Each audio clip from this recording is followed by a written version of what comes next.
So you wanted a little something on video, so I'm making bottle openers.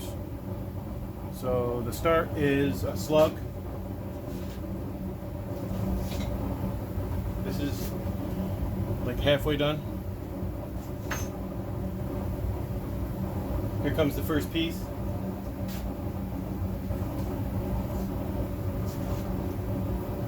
And I gotta cut a slug out of that. So we will take the handy holder, hold it, slug cutter,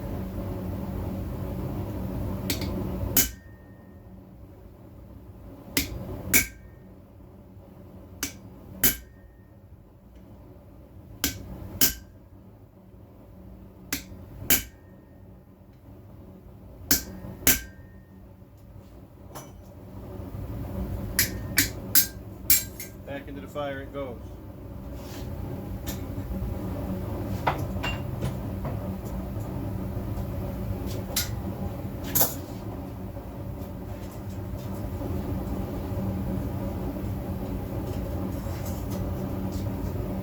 I'm working two at a time because why not? If you got time to do one, you're just sitting waiting for it to heat up, so you might as well do two.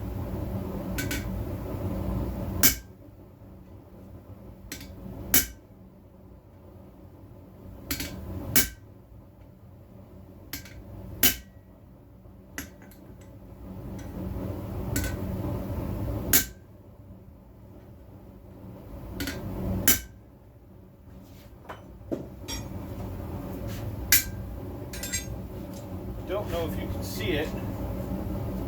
See it starting to make a slug?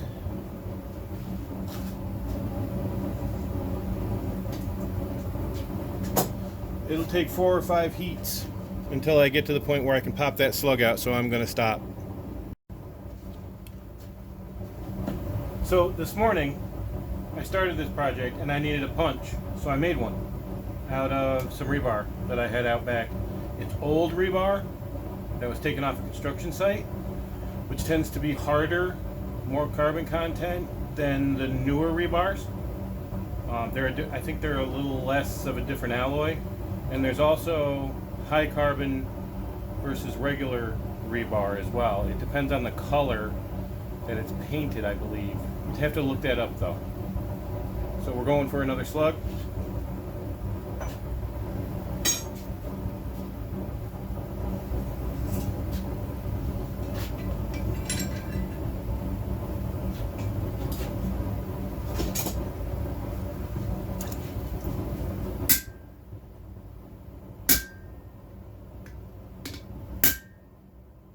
Notice I spin this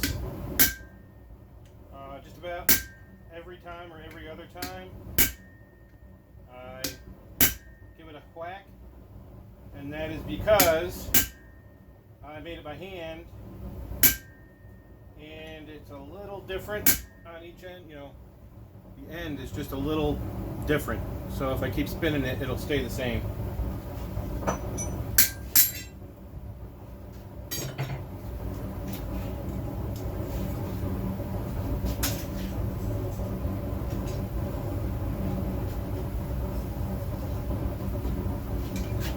You'll also notice when I get done, you can't see it, but right here is a little bucket of water that I put this in so it doesn't lose its hardening so quick, because the end is hardened, so it can make this cut.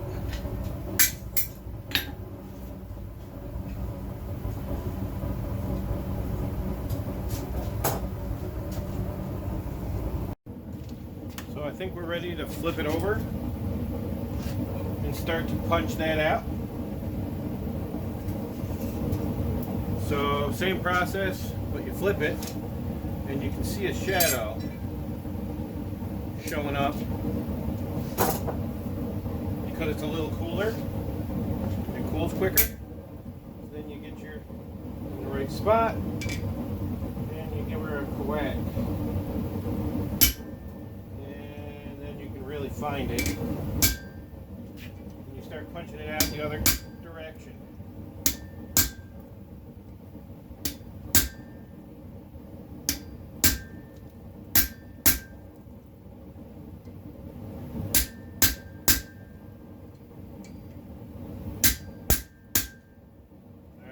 Heat's going to do that one.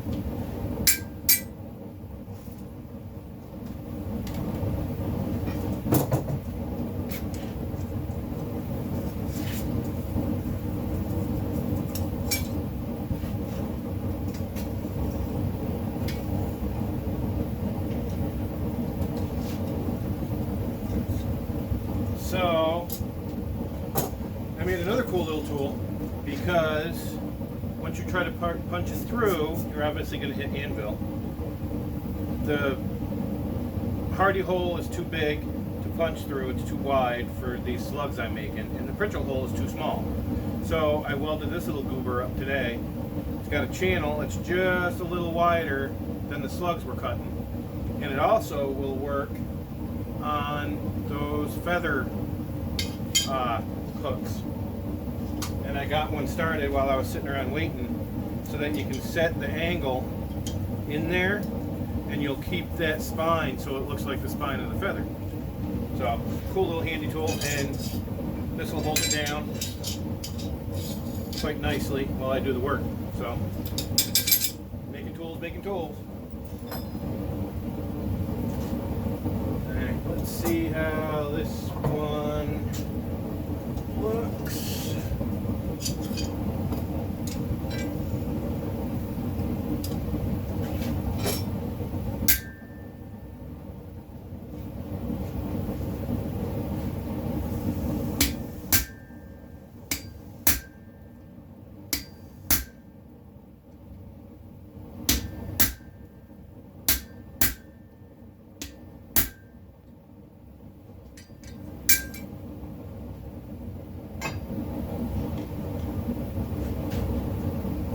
So we will, that other one's hot, we're going to flip it. We're going to see if we can pop this slug.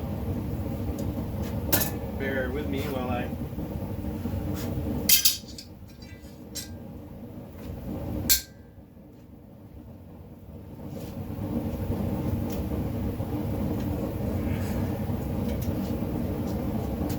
Don't have enough helping hands, so this has got to be freestyled. It's got to be spun anyway.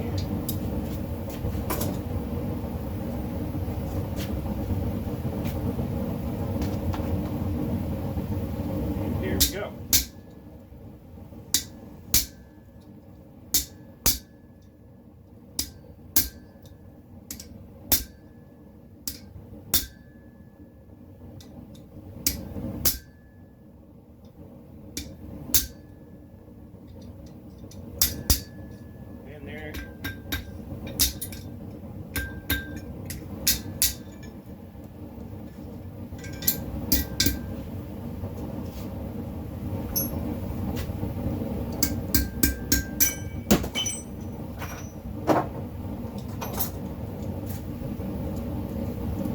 And there we have it. Slug is out.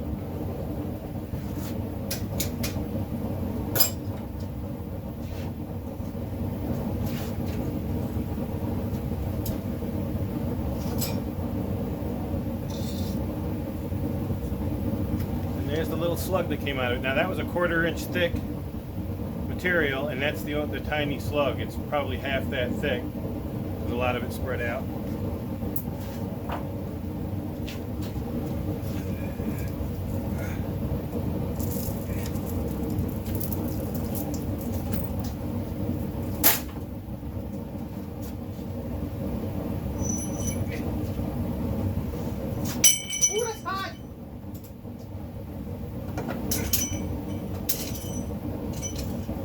Don't touch this.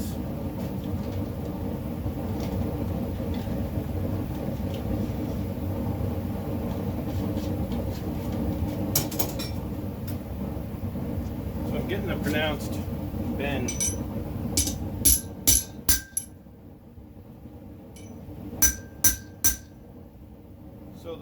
bottom half was hardened and tempered. The top half is not. It was just air cooled. So I've got a little bit of play in the bend. And I don't have to heat it up. Here comes the second one.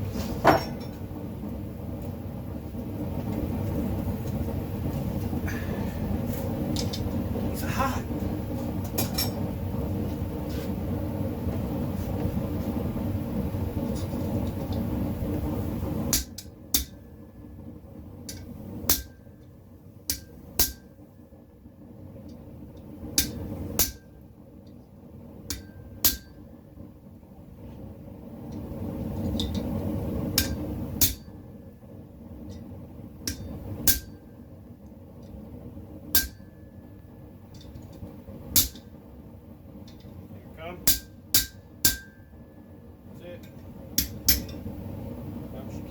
Throw this in the hardy hole, knock it out,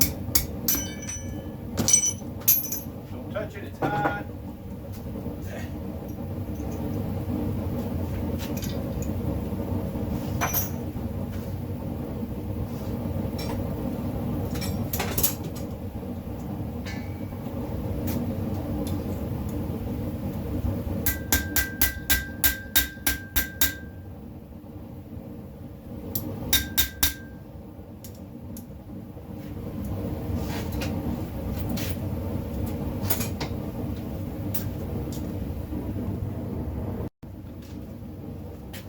Hi. I just cut it there so that in case I gotta cut it, I could. So, moving on to the starting of the rounding process. And this gets kind of funny because I gotta kind of wander all over this place, so you might not see a whole lot of it. But you will see the beginning. So here's another tool I made, a small drift, and over here into the pritchel, drift through that. It's still, like I said, the hardy hole is too big. Now these are the 5th and 6th that I've done today. So I've kind of got it down, which is nice. With the exception of the grabbing hot shit, which I haven't done at all today until I, of course, put the camera on.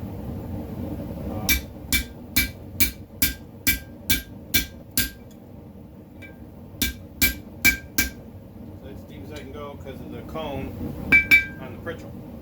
So we'll knock that off. Those are not hardened, so you don't necessarily have to sit there and deal with that process.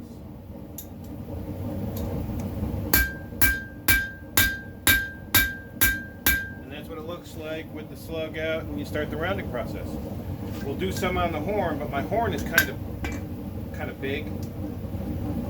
So I put another drift that's a little bigger into my vise, and I push it down on that, and we'll move that when I get to that.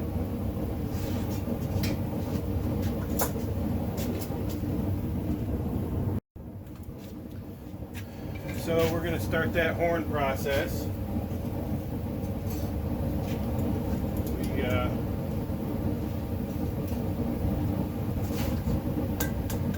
kind of get it on there. And I've switched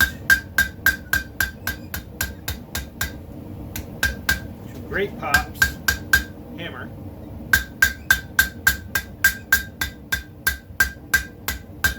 I find it's more comfortable and it's not as weighty, so I don't get fatigued as easily, and it's still got enough weight in the head. If we got enough heat, we don't let it cool too much,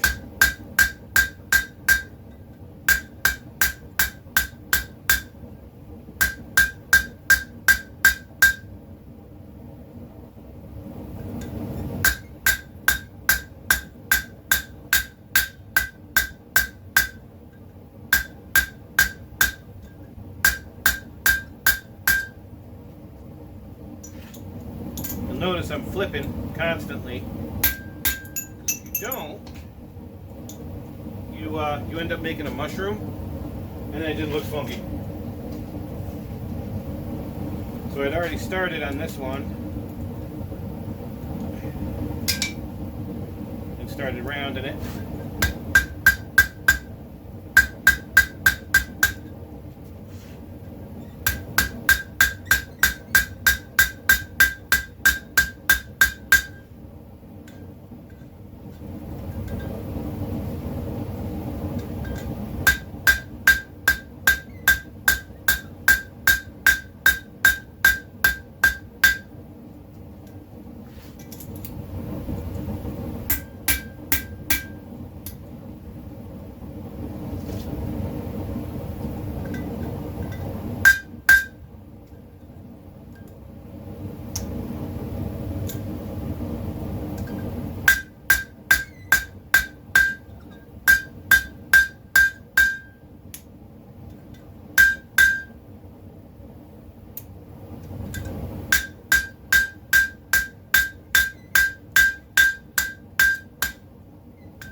So we've moved over to the vise.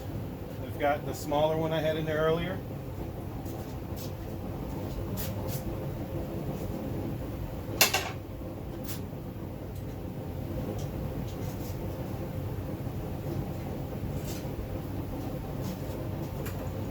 And this is a little hectic. It can be. Because it'll get stuck on it if I'm not careful.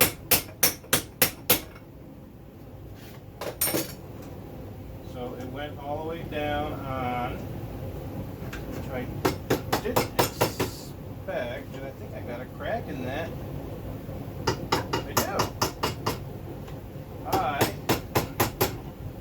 have a crack in that. I'll have to make a new one.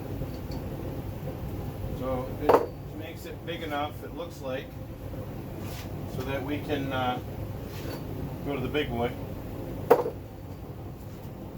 We'll give it a little bit of extra love over here, I think. Just because, make sure it fits on there.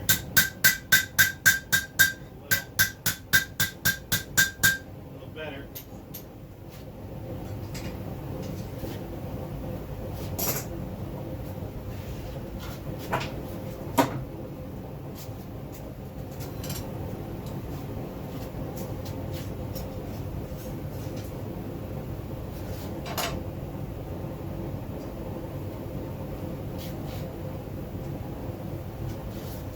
I've got to make a better pair of tongs, I think.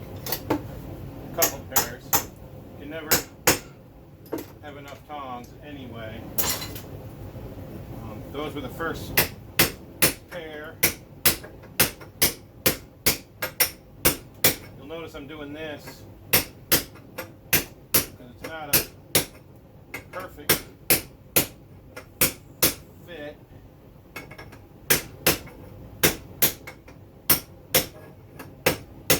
For this one. We are bottomed out. So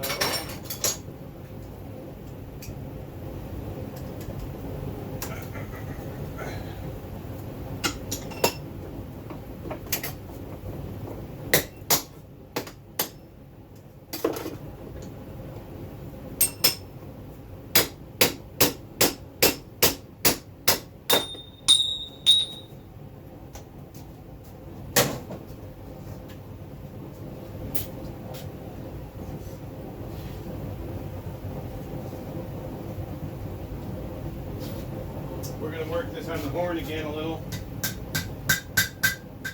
just because I want to make sure it's as uniform as I can get it before we go on this big fatty. This big fatty can really wreck your day. It'll tear the hole out.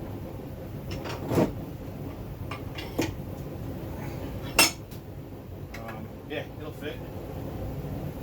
So, start it just by kind of mashing it on there.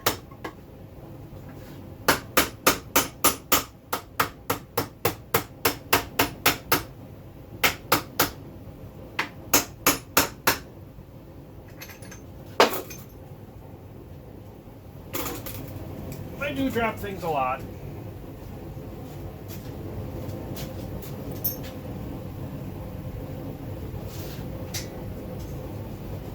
What's nice about having a concrete floor.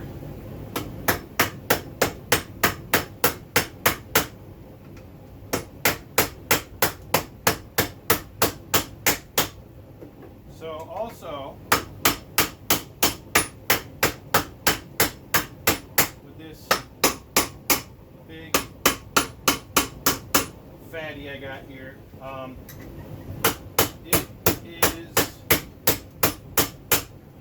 a little bit off round, just a little bit of an oval. So constantly moving it around.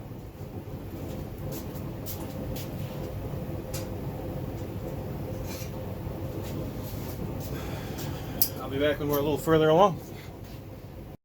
So we're gonna I've done some horn work, bring that out a little bit, get it the same thickness all the way around so we don't have a tear out, hopefully. And we're gonna give it a go on this one.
Sometimes, you notice, I told you, get stuck. So we kind of gotta hit it at those ovals. And I know where the ovals are, so that helps.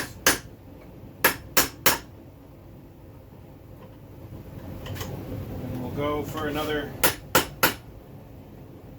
shot.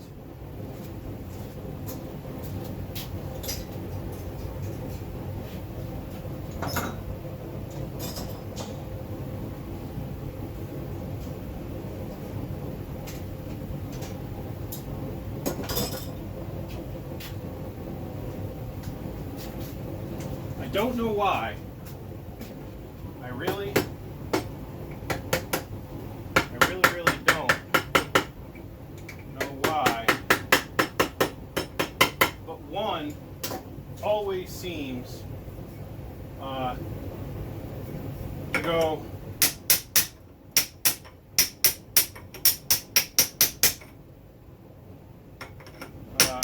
quicker than the other, as is evidenced by the fact that this one went all the way down and we bottomed out, and that's how big we want. And that's so close to round that I'm not too worried about it. a little bit of tweaking so that the hole kind of is centered will kind of suffice, and we're done with this stage. I'll do the other one.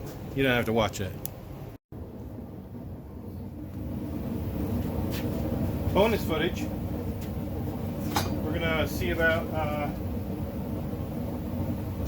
starting that feather. I want to try my new jig on what it was intended. It was intended for this feather process, and I want to see how it works. So, start the flattening out of that piece of angle iron. I've already pre-shaped that a little bit. You'll probably noticed.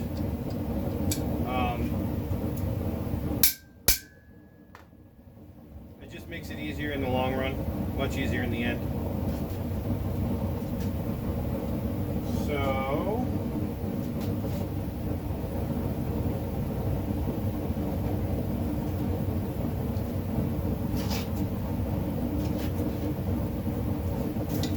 see how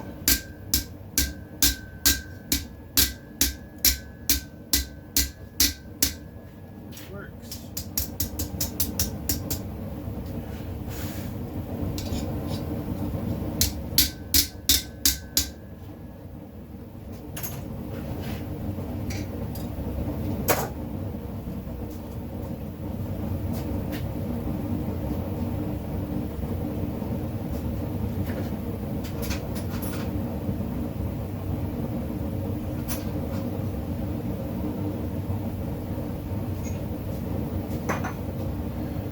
Fat Chisel. Did not make this one. This was recouped from, I think this was Dad's, going back. And then this other one I have here, I think this one just came out of the stock that Aunt Barb gave me that was on the pound.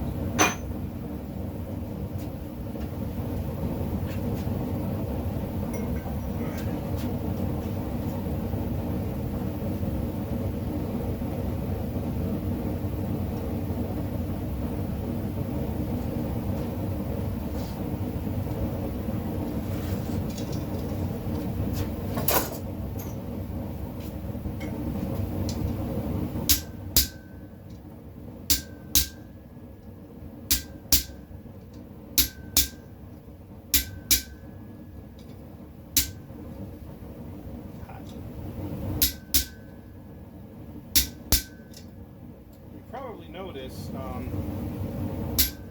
don't wear gloves a lot, mostly because I can't feel anyway. My fingers don't work so well during the process if I do. I may have to don a pair now though. This is putting off some pretty good radiant heat.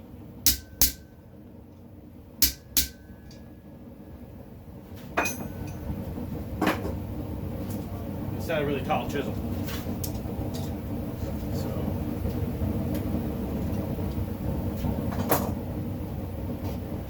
and I'm not really getting anything hot enough that it's throwing slag or anything, so I don't have my face shield, but I do have my face shield.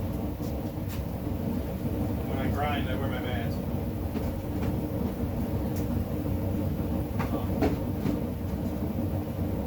I only use them when necessary. They tend to fog up, and if I use them when I'm grinding or making a lot of slag or something, that's when I use them.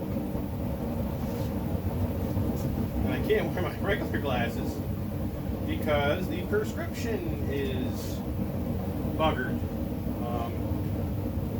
It's not right. Our local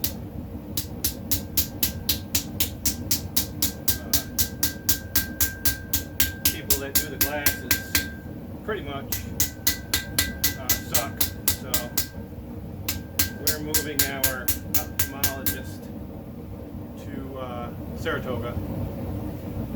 So this seems to be working out okay. I'm making a pretty good divot.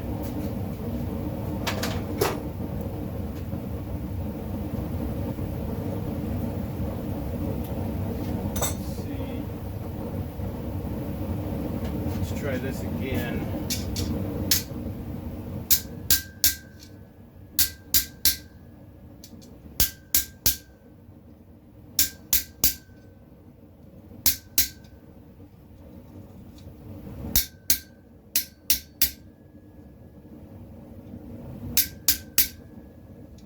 Looks like my welding is holding, which gives me joy.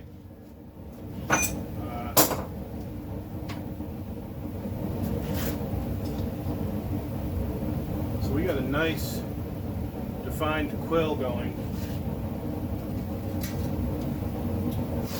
And then I've got this other little jig, pretty rudimentary looking thing, which you'll see me use in a second for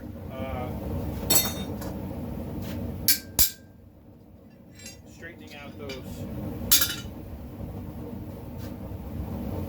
feathers without crushing the quill.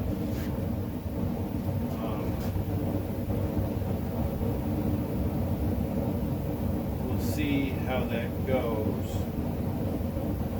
and go from there. This stuff is so thin. It gets hot quick, but then it cools down really, really quick. So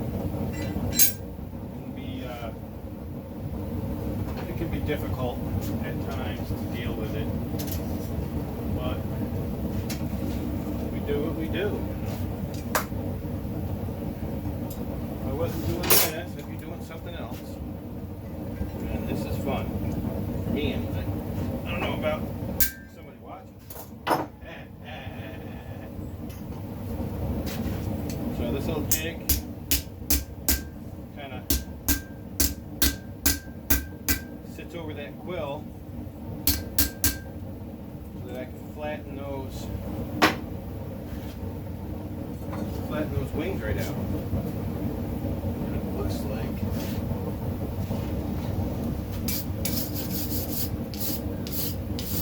that's not too bad.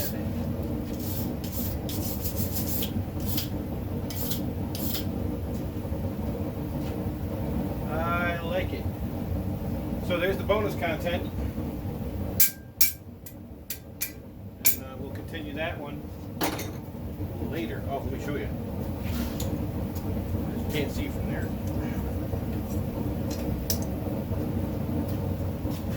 Quill is nice and bumped up, and I'll run some chisel marks down through there to clean it up and kind of showcase it a little bit. But I think I'm done today.